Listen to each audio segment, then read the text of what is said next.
दोस्तों, मैं हूं आपकी अपनी प्राची अधिकारी। दोस्तों, अमन चोपड़ा जो कि जी टीवी के जी न्यूज़ के पत्रकार हैं, न्यूज़ प्रेजेंटर हैं, उनके साथ हामिद अंसारी का इंटरव्यू चल रहा था, जिसमें उन्होंने कुछ उनकी कही हुई बातों पर मुझे अपनी टिप्पणी देनी है। इसलिए मैं आई हूँ क्योंकि मुझे बेहद दुख है कि ऐसे आदमी को हमने 10-15 साल सियासत की उस सीट पे बैठा दिया, देश के ऐसे सेकंड सर्वोच्चतम पद पे बैठा दिया, जो उपराष्ट्रपति के पद पे, जिसके लायक वो नहीं था। कहते हैं ना कि once a criminal always a criminal most of the time, यानी कि एक बार अपराध करने वाला 99% ज़्यादातर अपराधी रहता है। वंस अ जिहादी ऑलवेज अ जिहादी, ये इनके ऊपर सटीक बैठता है। जिसको देश ने सर आंखों पर बैठाया आखिरी टाइम के रिटायरमेंट के, वो क्या कह गया कि मुसलमान जो हैं देश के इनसिक्योर हैं। कैसे इनसिक्योर हैं? तुम कौन सा इनसिक्योर थे हामिद अंसारी? तो सैलरी क्यों ले रहे थे? अभी पेंशन ले रहे होगे ना, वो सब प्रॉपर्टी जितने भी तुमने कमाया है सब छोड़ दो अगर इनसिक्योर हो। दूसरी चीज, तुम्हारे, मैं मोटी मोटी बात कर रही हूँ, मैं ज्यादा टेक्निकल नहीं करूंगी, ना ही राजनीतिक बात करूंगी। तुम्हारे डरे हुए मुसलमान जितने डरे हुए हैं, पहलू ये मतलब जितने भी डरे हुए हैं मुसलमान, और तुम लिंचिंग की जो बात कर रहे हो उसमें भी मैं आऊंगी, जितने डरे हुए मुसलमान हैं उन्होंने पूरे देश क्या दुनिया को दहशत पहुंचा रखी है।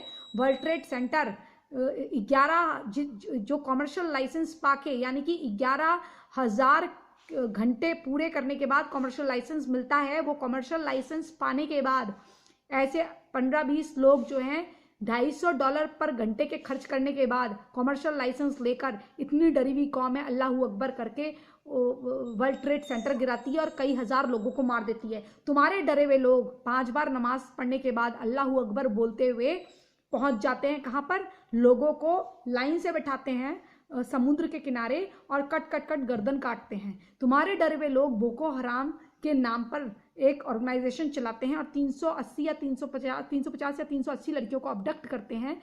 और ये डरी हुई कौम जो है उन लड़कियों को एक ही दिन में 15-20 मिनट के अंदर कलमे पढ़ा के मुसलमान बनाती है। कई लड़कियों को जिस्म फरोशी के लिए, कई लड़कियों को सेक्सुअल स्लेव के लिए, क्योंकि जिस्म फरोशी अलग चीज़ है, उसमें वैश्या बनती है, और जो सेक्सुअल स्लेव है उसमें पर्सनल सेक्सुअल स्लेव बनती है, यानी कि एक आदमी उसको रख लेगा और अपने घर में जो मेहमान आते हैं, जैसे चाय कॉफ़ी दी जाती है वैसे वो लड़की को देता है, वो अलग होता है। वो जिस्म फरोशी से भी गंदा होता है। नंगी आएगी, नंगी आपको सामान देगी, वो करवाते हैं। और उन लड़कियों को अपने बच्चे पैदा करने के लिए, यानी कि छोटे छोटे जिहादी पैदा करने के लिए पैदा करते हैं। ठीक है, आपकी डरी हुई कौम पाकिस्तान से लेके बांग्लादेश में हिंदुओं को मारती है। काफिर को वाजिबुल कत्ल बोलते हो, यानी कि आपको वाजिबुल कत्ल बता दूं, कत्ल करने के लिए वाजिब, यानी कि कहते हैं ना कि किसी चीज के लिए वाजिब वजह चाहिए, यानी कि कोई परफेक्ट वजह होनी चाहिए। लेकिन यहाँ पर ये पहले से कह दिया गया कि कातिल, ये जो काफिर है वो वाजिबुल कत्ल इसलिए है क्योंकि इसका काफिर होना ही वाजिब कारण है कत्ल करने के लिए। आज मैंने आपको बेसिक मीनिंग बता दिया, ठीक है। इसलिए भाईचारे का सवाल नहीं उठता। कई लोग बोलते हैं अपने कमेंट में कि आप जो है हिंदू मुस्लिम करती हो, तो पहली बात, हिंदू मुस्लिम को एकता है नहीं। गंगा हमारी, जमुना हमारी, गंगा जमुना तहजीब को कोई खत्म नहीं कर रहा। फिर आपने हामिद अंसारी, आपकी जो डरी हुई कौम है वो एक अचानक से एक रात निकलती है सीए प्रोटेस्ट के दौरान, वो जाके हिंदुओं के घरों में छोटे छोटे नारियल नहीं फेंकती है, बताशे नहीं फेंकती है, पेट्रोल बम फेंकती है। यही आपकी कौम। और आपका वो ताहिर हुसैन डरा हुआ पिस्टल लेके, यानी कि तमंचे वमंचे लेके लहरा रहा होता है, और आपकी ये डरी हुई कौम के ताहिर हुसैन ने और अमानुल्लाह ने हिंदू स्कूल का, जो शर्मा का स्कूल था, उसको बिल्कुल तहस नहस करता है। किसके? बिल्कुल ट्रेंड आतंकियों के स्टाइल से लंबी लंबी रस्सियां फेंक कर दूसरे स्कूल से, ठीक है, जो मुसलमान का स्कूल है उससे वो रस्सियां फेंकी जाती हैं। और जैसे एक मिलिट्री कमांडो या जिहादी कमांडो ऑपरेशन होता है, उस तरीके से उसको अंजाम दिया जाता है। 20-30 फीट से नीचे उतरा जाता है और पूरे हिंदुओं के स्कूल को जलाया जाता है। ठीक है, एक एक टेबल चेयर सारी चीज़ें जलाई जाती हैं।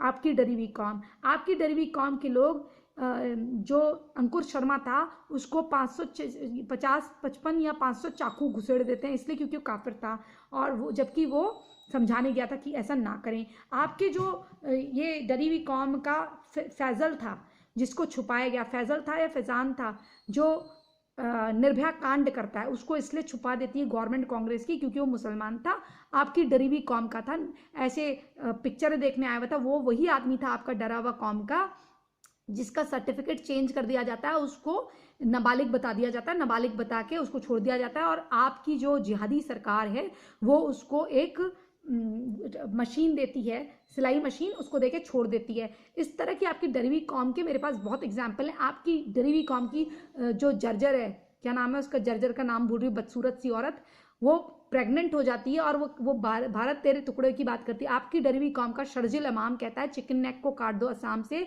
और वहाँ पर खूब लेटरिन करो, बाथरूम करो, ताकि वो मल मूत्र से भर जाए और इनकी जो है सप्लाई वहाँ से बंद हो जाए, और ऐसे ऐसे कर दो। ठीक है, आपकी डरी हुई कौम, इसकी इन डरी हुई कौम के बारे में आप क्या कहेंगे, तो मैं नहीं जानती हूँ, मेरे पास ऐसे ढेरों एग्जाम्पल हैं। आपकी डरी हुई कौम के लोग किसी भी पार्टी में हो, वो इतना डरते हैं कि कहते हैं, अगर वो बीजेपी के शहनवाज हुसैन भी हो तो कहते हैं कि अगर इस्लाम की, तो अगर कुरान की बेदबी हुई तो मैं यहाँ से उठ जाऊंगा। वो आपकी डरी हुई कौम के इंसान है। मैं उनका भी एग्जाम्पल इसलिए दे रही हूँ कि सारी पार्टियों के एग्जाम्पल आपको दे रही हूँ। और आपकी डरी हुई कौम इंशाल्लाह बोलने से नहीं डरती है, इतना डरती है कि इंशाल्लाह 10 बार बोलती है हर बात में। और आप जैसे इतने डरे हुए जो अपनी किताब में सब कुछ लिख देते हैं, इतने डरे हुए आप, उसके बाद आपकी डरी हुई कौम के लोग काले झंडे लहराते हैं, पत्थरबाजी करते हैं। आपकी डरी हुई कौम का अमानुतुल्लाह पीडब्ल्यूडी की 5.5 एकड़ लैंड लेके बैठा हुआ है, जिसमें रोहिया बसा रखे हैं। आपकी डरी हुई कौम जकात फाउंडेशन चलाती है और देश में जकात लेकर, जकात का मतलब होता है पवित्र दान, आपका आपके लोगों का, वो पवित्र दान इस्लामियों से लेके, इस्लामिक लोगों से लेके काफिरों को मारने के लिए करती है। आपकी पवित्र कौम वहां पर भी पाकिस्तान में भी रेलवे स्टेशन के पास ऐसे झोला लेके आती है, और पवित्र कौम जो आपकी डरी हुई है, पूरी दुनिया में इतनी डरी हुई कौम है। आपकी डरी हुई कौम का एक आदमी जाता है गे क्लब के बाहर अमेरिका में, जिस उसके 2-3 बच्चे होते हैं, वो पाकिस्तानी मूल का अफगानी पासपोर्ट होल्डर, वहाँ रहते हुए उसको 5-8 साल हो जाते हैं, 8 साल हो जाते हैं। अचानक से एक दिन गे क्लब जाता है, वहाँ वो 140 लोगों को गोलियों से छलनी कर देता है। इतनी डरी हुई कौम के लोग हैं आपके। और जो वहाँ फ्रांस में और जर्मनी में एक ने ट्रक चला दिया क्रिसमस पे, जर्मनी में चलाया था, या एक जगह नाइफ की, एक जगह चाकू मारने की, एक जगह गाड़ी चलाने की घटना हुई थी, ये ट्रक चलाने की, ट्रक से कचलने की। तो वो दोनों घटनाओं में पाकिस्तानी मूल का मुसलमान पकड़ा जाता है। तो यार एक बात बताइए, आपकी डरी हुई कौम के लोग इतने डरे हुए हैं, अच्छा है डरे हुए हैं, इतना कर रहे हैं गदर, ना जाने किसी दिन डर मिट गया तो पता नहीं क्या कर देंगे। आपकी डरी हुई कौम के लोग जो हैं वो इतने डरे हुए हैं कि उनसे हम थर्रा रहे हैं। रोकिए इस डर को और अपने दुगल्लेपन को। हामिद अंसारी, जिस थाली में खाते हैं उस थाली में छेद नहीं करते, ये मैं आम लोगों से कहूँ तो चलता है, क्योंकि तुम मोमिन हो। और काफिर से जजिया वसूलना, उसको थूक, उसके हाथ में थूकना, मुंह में थूकना, पेशाब करके लेना जजिया, ये तुम्हारी नस्ल में है। तो तुम क्या जानो कि डरना क्या होता है। डर उनसे पूछो, अंकुर शर्मा के घर वालों से, डर क्या होता है, जिन्होंने अपना लड़का खो दिया। डर उनसे पूछो जिनकी लड़की के कपड़े, ब्रा, पैंटी उतार के रेप करा गया ताहिर हुसैन के घर में रात को।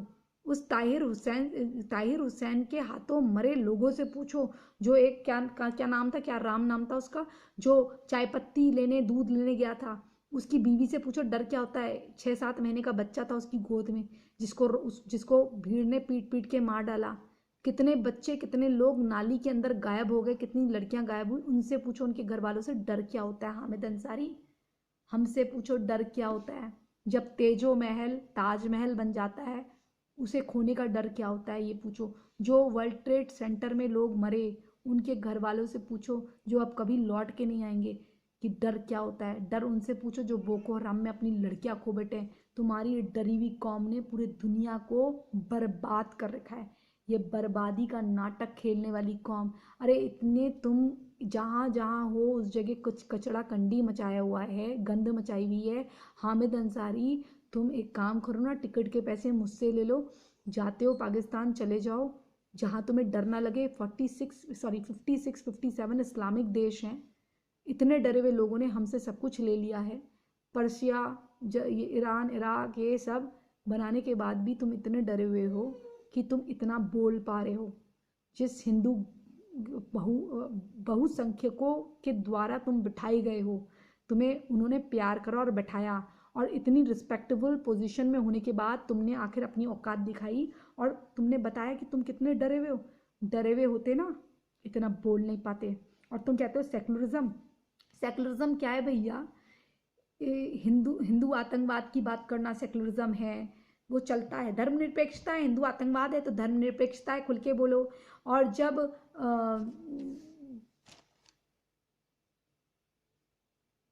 जब हिंदू जो है हिंदुओं को जागृत करने लग जाओ, हिंदू जागृत होने लग जाए और मुनव्वर फारूकी को पकड़ने लग जाए, उसको सजा होने लग जाए, तो सेकुलरिज्म खतरे में आ जाता है, क्योंकि उसे तो कॉपीराइट है हमें गाली देने का, वो मुसलमान है भाई।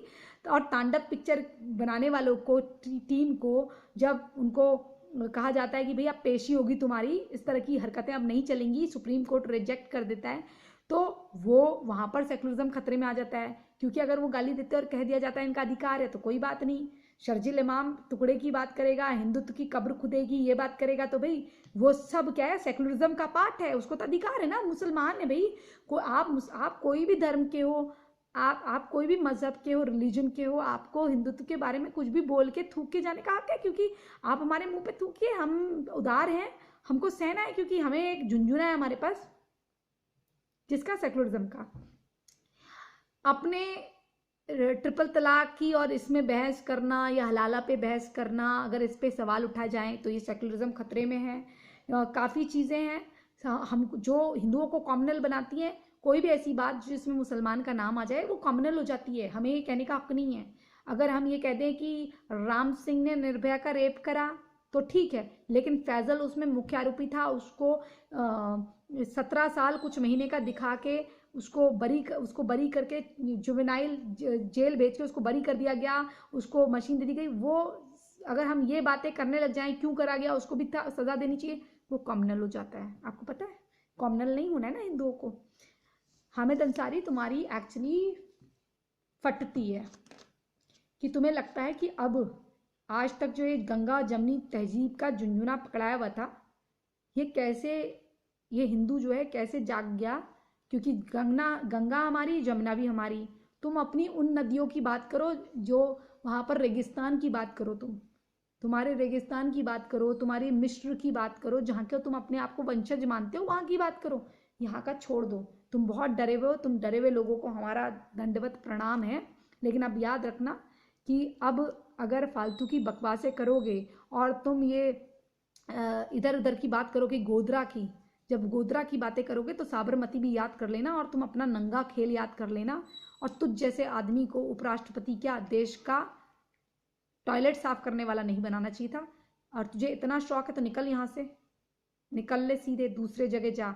और एक बात और कहूँगी, उतना बोल जितनी तेरी औकात है, ठीक है? अब हिंदू इतना मूर्ख नहीं रहा। अब अगर तूने ये सोचा कि हिंदू सेकुलरिज्म का मतलब यानी कि धर्मनिरपेक्षता का मतलब यह है कि कुछ लोग इकट्ठा होकर हिंदुत्व को गाली दें, सनातन को गाली दें, हिंदुओं के मुंह में थूकें, और हम बात करें, और तू कहता है लव जिहाद नहीं है। तूने ये भी कहा लव जिहाद नहीं है। लव जिहाद नहीं है ना, तो ये लड़कियां सूटकेस में पैक होके ऐसी ही आ रही हैं। अगर तू इतना धर्मनिरपेक्ष है तो अपनी पोती वोती की शादी किसी हिंदू से कर दे। तू जो इतना बड़ा जिहादी अंदर से निकला, तूने अपनी औकात दिखाई। एक शिक्षा मिलती है, तुम पढ़े लिखे हो या तुम कुछ बन जाओ, तुम रहते हराम खोरी हो। जय जय हिंद, जय जय भारत, वंदे मातरम। ऐसे लोगों को बाइकआउट करो, इनको ना फॉलो करो ना कुछ, मुंह तोड़ जवाब दो। इनको बताओ कि सेकुलरिज्म असली में क्या है। तुम हमारी बात करो, तुम जब हमारे ऊपर भद्दी टिप्पणियां करो हमारी सीता माता के ऊपर, तो हमें भी हक है कि तुम्हारे मोहम्मद के बारे में बात करें। हाँ, वो चार्ली हेब्दो वाला, क्या वो इतना डरा हुआ मुसलमान था तेरा? है, कभी मोहम्मद की शक्ल देखी थी? कभी आयशा की शक्ल देखी थी? उसके चित्र बनाने पर वहां पर चार्ली हेब्दो कर दिया है? कौन सी किताब है भैया? अनपढ़ मदरसे में ना पढ़ पा रहे, किताब तुम्हारी ऊपर आसमानी आ गई, 7 आसमान। अरे जाहिल लोगो, बड़े डरे हुए हो तुम, अभी डर डर के बॉम्ब बनाते हो, 40-40 बच्चे करते हो, इतना डरे हुए हो तुम। 40 बच्चे कहाँ से पैदा हो जा रहे तुम्हारे? रोहिया यहाँ घुसा रखे हैं। रोहियाओं को भगाने की बात करो तो भाई यहाँ पर मोदी गवर्नमेंट खराब हो जाती है। इन्हें एक एक को चुन चुन के निकाल के फेंकना है। गवर्नमेंट नहीं निकालती है तो आप घुस के इनकी कॉलोनियों में जला दीजिए आग। जय जय हिंद, जय जय भारत, वंदे मातरम, जय श्री राम।